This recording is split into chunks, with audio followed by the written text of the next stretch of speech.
Zina la Atate ndi la Mwana ndi la Mzimu Woyera. Amen.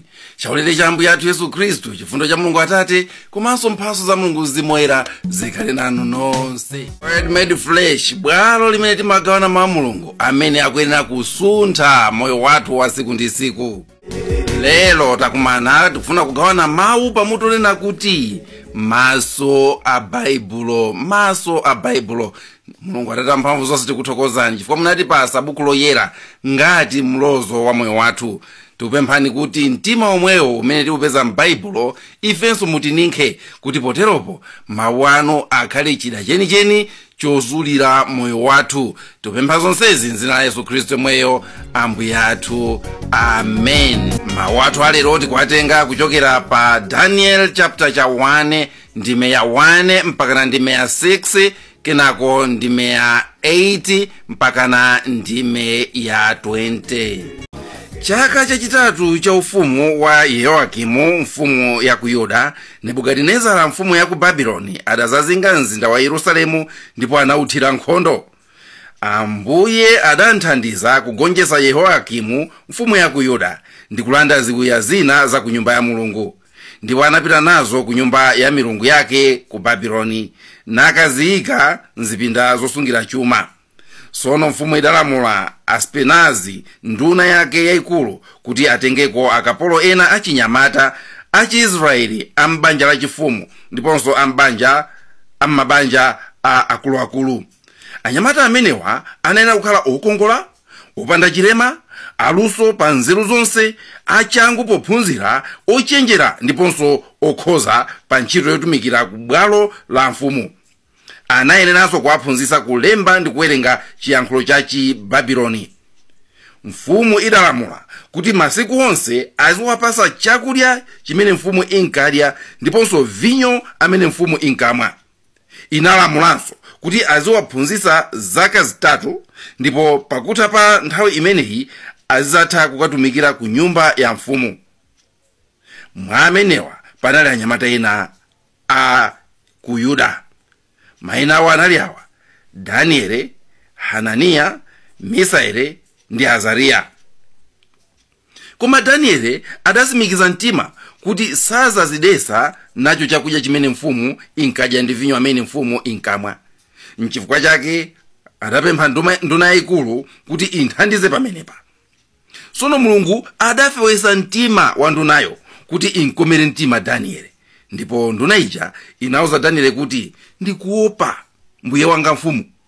Walamula ndiye ndipo akakuona kuti ndiwe woonda kusiyana ndi anyamata ansinkhu wako azandidula mutu. Nduna ija inayika kapita woti aziyang'anira Danieli, Hananiya, Misaeli ndi Azariya. Sono Danieli adawuza kapita wayo kuti mutiyeseko masiku 10 anyamata anufe. Mutipase ndiwo za masamba kuti tizidya ndiponso madzi kuti tizimwa. Sono muzayerekeze mmene ifeyo titazaonekere ndi mmene azaonekera anyamata ena aja odya chakudya chimene imadya mfumu, ndipo anyamata anufe muzachite nafe monga mmene muzaonere. Kapita uja anawamvera nawayesa masiku 10. Sono masiku 10 atatha, Danieli ndi anzake anaoneka mphamvu ndiponso athanzi kupambana anyamata ena onse amene ankadya chakudya cha kwa mfumu. Motero kapitawo adachosa chakudya cha kwa mfumu pamodzi ndi vinyo amene akadayenera kumwa, ndipo adangowapasa ndiwo za masamba chabe. Kunena za anyamata anayi aja, Mulungu anawapasa nzeru zomvetsera mawu onse a m'mabuku ndiponso maphunziro ozama. Danieli analinso ndi luso lotanthauzira zinthu zoonekera anthu m'masomphenya ndiponso maloto. Sono nthawi idakwana imene mfumu inayika kuti akalowetse anyamata ku nyumba yake, ndipo nduna ija inabwera nawo kwa Nebukadinezara. Mfumu inalankhula nawo ndipo inaona kuti panalibe wina wolingana ndi Danieli, Hananiya, Misaeli ndi Azariya. Motero anyamatawo anayamba kutumikira ku nyumba ya mfumu. Nthawi zonse mfumu inkawafunsa zinthu zolira nzeru ndi luntha. Inkapeza kuti iwowo ndi opambana kwambiri amasenga ndi owombeza a mu ufumu wake wonse. Danieli anali kumeneko mpaka chaka choyamba cha ufumu wa Kirusi. Mawu a Ambuye. Tithokoze Mulungu. Maso a Baibulo. Lero ndifuna kuti inu ndine abale tisinke za maso a Baibulo. Kodi Baibulo lili ndi maso? Baibulo lili ndi maso. Mukalitenga Baibulo ndikumaliona amene amnaphunzira za Baibulo amagawagawa kuti muli mabuku a history momo, muli achina Pentateuch kuyambira pa ku Genesis kukafika kandi ku Deuteronomy kuli mabuku amene amaoneka kuti ndi okhala ngati nyimbo choncho amagawagawa. Ndi kuli mabuku a history amene amakamba zambiri. Mukaliyang'ana Baibulo musaona kuti likukamba za zimene zinachitika ndipo mbiri ya anthu, mbiri ya Aisraeli. Komano mu mbiri imeneyi Baibulo maso ake akamayang'ana mbiri imeneyi amaona bwanji? Ndi maso amene ndikufuna kuti inu ndine tibwereke maso a Baibulo moyo mwathu. Mukayang'ana nkhani imene ndawerenga ija muona kuti Baibulo lili ndi maso amene amaona Mulungu pa chilichonse. Ngakhale takhala kuti ndi history, ndi mbiri, ngakhale takhala kuti chachitika ndi chani, koma maso a Baibulo amaona Mulungu mu china chilichonse chimene chikuchitika. Taonani akuti Nebukadinezara anapita kukalanda ndi kukaononga mzinda wa Yuda, koma kuti ndi Mulungu amene anathandiza Nebukadinezara kuti akwaniritse zimenezi. Ngakhale pa chinthu chooneka choyipa ngati chimenechi, chinthu chovuta ngati chimenechi, kuti Nebukadinezara wapita wakaononga mtundu wake wa Mulungu Ayuda. Komanso akuti anapita ndikukatenga ziwiya za chalichi za nyumba za mkachisi mwake ndikupita nazo kwawo, koma akuti zonsezi Mulungu ndi amene anathandiza kuti akakhale kati wabazida za mkachisi mwake momwe. Kodi mungamuone bwanji Mulungu munkhani ngati imeneyi yoona kuti ziwiya za nyumba ya Mulungu zabedwa, zatengedwa, anthu ake a Mulungu aonongedwa, atengedwa kupita ku ukapolo? Ndipo akunena kuti atagwira anyamataja Daniel ndi azinzake ndikupita nawo, anakana kuti safuna kudya zimene mfumu imadya, ndipo anampempha nduna yayikulu kuti alole kuti asamadye. Ndipo Baibulo likunena kuti Mulungu anafewesa mtima wa ndunayo. Choncho Baibulo likuona mukufewa mtima kwa nduna ija likuona mu Mulungu, kuti ndi Mulungu amene anapangisa kuti nduna ija ifewe mtima. Maso a Baibulo amene amaona Mulungu muchina chilichonse. Ndipo akuti nduna ija inafeweradi mtima, ndipo anyamataja atayamba kukhala, Mulungu anagwiraponso ntchito pakuonesesa kuti anyamataja asawonde. Ndipo nduna ija itaona kuti zathekadi kuti anyamataja sanaonde, anatenga kukapereka kwa mfumu. Ndipo Mulungu analoweraponso pakuwakayira nzeru anyamataja, nzeru zona kuti azitha kupanga zinthu moyenerera ndi kumasulira zinthu. Maso a Baibulo amaona Mulungu pa china chilichonse. Maso a Baibulo amaona Mulungu pa china chilichonse. Zabwino zimene zikuchitikira umaona mo Mulungu, zoyipa zimene zikuchitikira umaona mo Mulungu, mwayi amene uli nawo umaona mo Mulungu, maso kamene akuchitikira umaona mo Mulungu. Kodi abale munthu ungapange bwanji? Ungapange bwanji? Anthu ambiri zoyipa zikamachitika Mulungu amazimirira moyo mwawo, samuona. Ambiri maso kakatigwera Mulungu sitimuona moyo mwathu, timena kuti Ambuye muli kuti.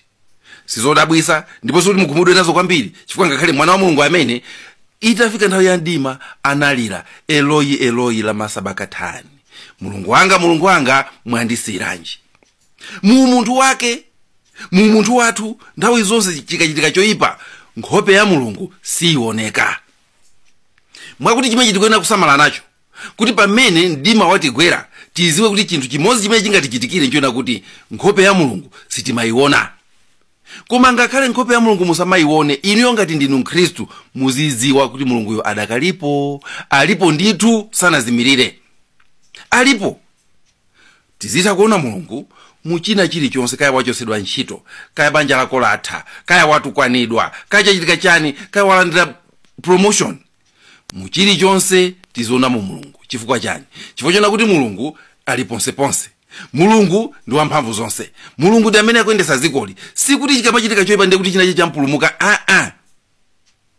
Muchilichonse chimene mukuchitikirani, mutenge maso a Baibulo, maso amene amaona Mulungu.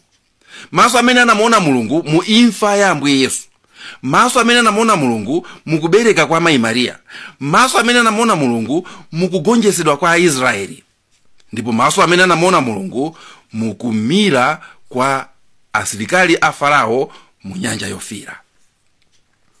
Kodi zili ndi ntchito chani kuti inu ndine tizoona maso a Mulungu muzili zonse? Ndizofunika ndipo nzothandiza. Nambala 1, tikamaona maso a Mulungu muchina chilichonse, choyambirira nchona kuti zimatithandiza kuti tisamafulumire kuweruza tikaona chinthu. Tisamafulumire kuweruza kuti apapa Mulungu palibe, kapena papa zinthu zaipa, kapena papa zinthu tisamafulumire kuweruza chifukwa kuti tikuona mo Mulungu. Kuti mundimvese bwino, tipange chonchi. Mwampeza mwana, kapena inu muli panja ndi mukumuona mwana akutobwenya wawaire sinyumba, akukhala ngati akudumba mmene mucha, ndi manena kuti kodi iwe uku mmene mukunena zimenezo mufuna munkalipire. Kenako ndikuzoona kuti nyumba muchatu mwana uja sali moyekha, alimo ndi abambo ake. Mumabweza mawu. Nimaona ngati ulipo wekha chifukwa chona kuti muona munthu wankulu. Chifuna kuti muona munthu wankulu matenga kuti ndi kuti mene momwe kuti mukuchitika za chibwana iya. Ndi kuti mene momwe chilipo china chake cha mtengo apatali chimene chikuchitika. Bambo ake sangakhale momwe ndikumulwa kuti azipanga zimenezi. Inunso ndine moyo mwathu zinthu zikamachitika zoyipa, natikeza kuti koma pali pasizi kuiye, kena kumbukira kuti komatu Mulungu alipo. Mulungu alipo mpaja, timabweza mawu. Ndipo timakhala ngati anthu amene sitikufulumira kuweruza kuna kuti apapa zinthu zinde kuti zaipa. Kuona Mulungu muchina chilichonse. Kachiwiri, kuona Mulungu pachina chilichonse kumatithandiza kuti tizame ndi kuganizira mozama zimene zikutichitikira. Tilipo ambiri chinthu chikachitika timangochiona pamwamba. Timangomvesera makomenti anthu amene atanene, amene akungozoona pamwamba. Tilibe nthawi ena kuti tichilowere pansi tione kuti chinambisa chani, zikuyenda bwanji, zachokera kuti. Nthawi imene tilibe. Koma titakhala kuti timamuona Mulungu muzimene zachitika zija, ndilo umakhala pansi. Komadi umu ati Mulungu alimo. Inde zinthu zikuoneka kuti Mulungu alimo, koma sopano mmene zikuchitikiramu zikuoneka ngati Mulungu mulibe. Ndi umakhala pansi. Sopano ngati Mulungu alimo akupanga muchani. Sopano ngati Mulungu alimo zikuchitika bwanji. Ndi umasinkha mozama pa zinthu zimene zikuchitikira. Ndi chinthu chofunika moyo mwathu kumapeza mpata ndi kukhala pansi ndi kusinkha mozama mwa zinthu zimene zikuchitikira. Chifukwa tikatero timapita pansi penipeni pa mavuto amene tikwaona, komanso miyayi imene ife tili nayo. Choncho kuona Mulungu muchina chilichonse kumatithandiza kudekha ndi moyo. Kudekha ndi zimene zikuchitikira pamoyo wathu siku ndi siku. Osamangoyang'ana zinthu pamwamba iyayi. Kaya ndi matenda, kaya ndi kusowa kwa ntchito, kaya ndi chani, tisamangoziyang'ana zinthu pamwamba. Tizita kupita pansi. Tikapita pansi timamvesa zinthu mwa dipi. Chachitatu, kubwereka maso a Baibulo amene amaona Mulungu pa zili zonse kumatithandiza kuti tichose maBP, kuti chosa maBP. Kuti tisamadandaule ndi zambiri, tisamakhale ndi nkhawa zambiri, pozowa kuti izizi zimene zikuchitikazi mwini moyo alimomo.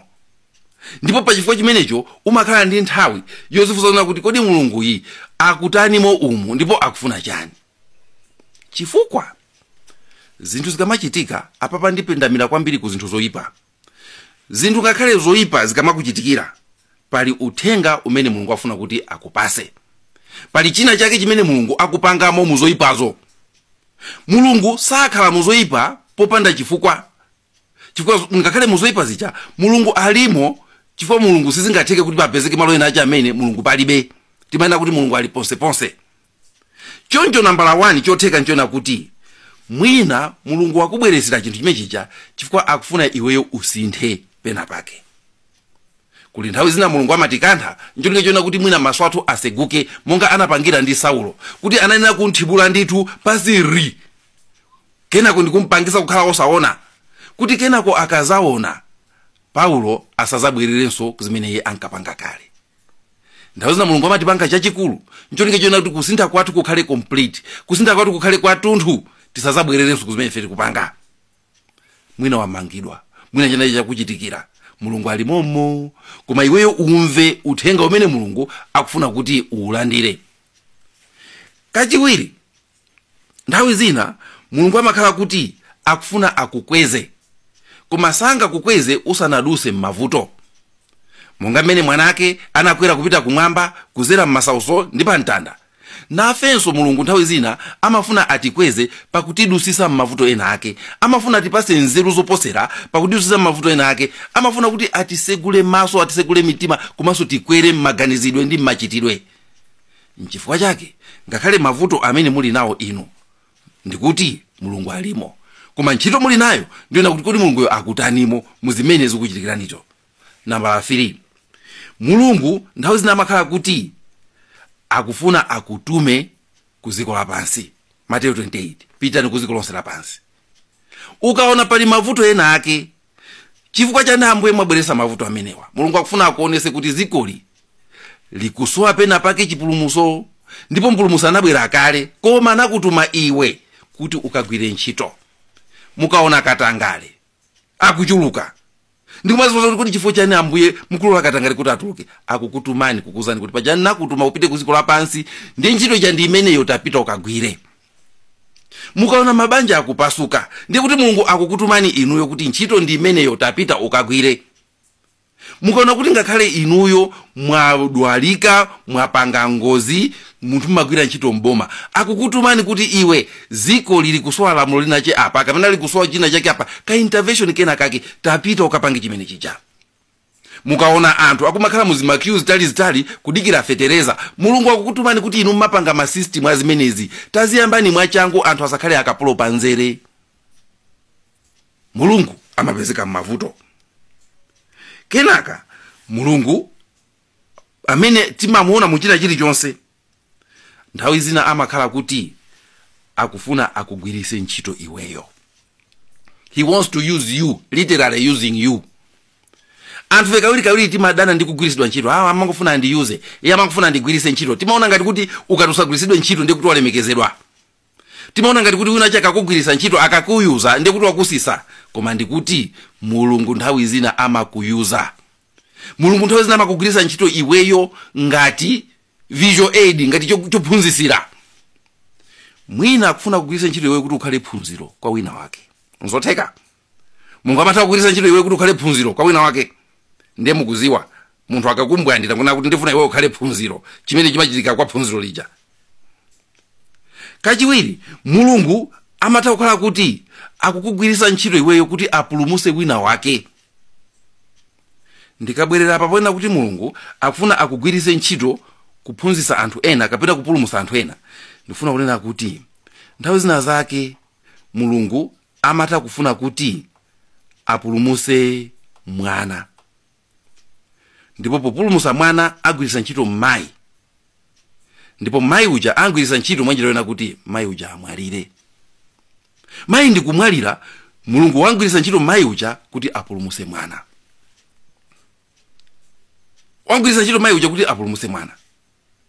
Inuyo mulungu atha kugwirisani ntchito inuyo kuti wina wake apulumuke. Wina wake anandiuza nkhani imene nzake anagwirisidwa ntchito kuti iyeyo ntchito yake isathe. Ntchito ya nzake uja ndikutha. Ndipo nzake uja amaziwa kuti ichi ndikapanga chonchi ineyo ntchito yanga indithera, koma nzangayi ntchito yake ipulumusidwa. Ndipo anapanga zimene zija. Iye uja kuoneka wasoka, kuoneka ngati utembereredwa kuti apulumuse wina uja. Inunso mulungu atha kugwirisani ntchito kuti wina wake apulumuke. Mulungu anagwirisa ntchito John Chilembwe ndi azinzake kuti ife tipeze mtendere. Anagwirisa ntchito anthu ambirimbiri mmademo amene tikapangaja, anthu aja mpakana ndi kumwalira kuti ifeyo tipeze mtendere. Tibwereke mawu a Baibulo, tibwereke ndithu mtima wa Baibulo, wena kuti tizoona mulungu muchina chilichonse. Chifukwa mulungu akupezekadi ponseponse. Mulungu amphamvu zonse tikuthokozani chifukwa mapezeka pali ponse. Tithandizeni kuti pamene tili m'mavuto tizithabe kukuonani kumbuyoko ndi kuzindikira kuti inuyo muli cholinga ndi moyo wathu. Tikupempha zonsezi m'dzina la Yesu Khristu mweyo Ambuye athu. Amen. Ndakuthokozani abale, tiyeni siku zakhale pomwepo. Munali ndi ine Elizeo Nthalika, m'dzina la Atate ndi la Mwana ndi la Mzimu Woyera. Amen.